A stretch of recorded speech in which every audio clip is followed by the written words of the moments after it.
30 years ago, you made one small financial decision. It didn't feel important, but it would carry you through the dot-com bubble, 9/11, two wars, the biggest financial crisis since the Great Depression, COVID, record inflation, and the beginning of the AI era. Today, you'll finally find out what that one decision was really worth. It's 1996. You make about $2,800 a month. You're not an investing expert, but one number keeps showing up. From 1966 to 1995, the S&P 500 returned about 10.7% a year. Not a promise, just history. Then you read something else. Over the previous 15 years, most professional fund managers failed to beat the S&P 500. If the professionals couldn't beat it, why were you trying to? So instead of hunting for the next great stock, you make a simpler bet. You buy the market. On January 3rd, 1996, you invest your first $500. It feels like just another bank transfer. Nothing happens. Until it does. The market climbs for 3 years. By 1999, everyone around you is getting rich. Your coworker James buys Qualcomm. It returns 2,619% in a single year. In 1 year, he makes more than you've saved in 5. He drives a new car to work. You check your account. You've invested $24,000. It's worth $39,912. For the first time, you wonder if you're playing the wrong game. That's how bubbles pull people in. Then came March 2000. The bubble bursts. Almost overnight, everything changes. James calls. Qualcomm has fallen more than 90%.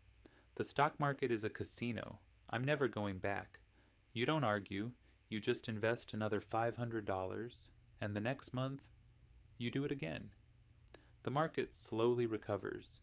Your portfolio finally crosses $100,000 by late 2007. But nobody's talking about index funds anymore. Everyone's talking about real estate. Your coworker Tom takes a second mortgage to buy an investment property. He looks at your account. Your index fund took 10 years to double. What's the point?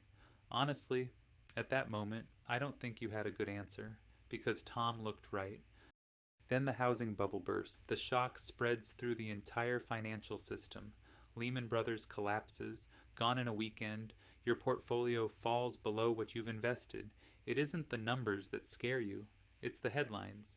The worst financial crisis since the Great Depression. At 3 in the morning, one question keeps coming back. What if this time it never recovers? Nobody knows. Not where the bottom is. Not when it ends. So you stop trying to predict, and you keep investing. On March 9th, 2009, the market reaches its lowest point. Nobody rings a bell. Nobody announces it's safe to buy again. Only years later do researchers finally put numbers to what happened. The average equity investor earned 6.81% a year. The S&P 500 returned 9.65%. The difference wasn't stock picking. It was behavior. By 2013, the market recovers, but it never stops testing you. Crypto, meme stocks, NFTs, inflation. Every few years, a new reason to quit. Every few years, you make the same decision. You keep investing. Then 2020 arrives. COVID shuts the world down. The S&P 500 loses almost 34% in just 33 days, one of the fastest crashes in history. But this time, you've seen this movie before. You don't know where the bottom is. You no longer need to. You simply stay the course. By the end of 2025, you've made 360 monthly investments. You've invested $180,000. Your portfolio is worth almost $985,000. But here's what surprises most people.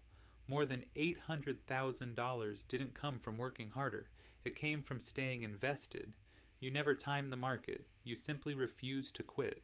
Last year, your son asked, "Dad, do you regret not buying Nvidia?" You smiled.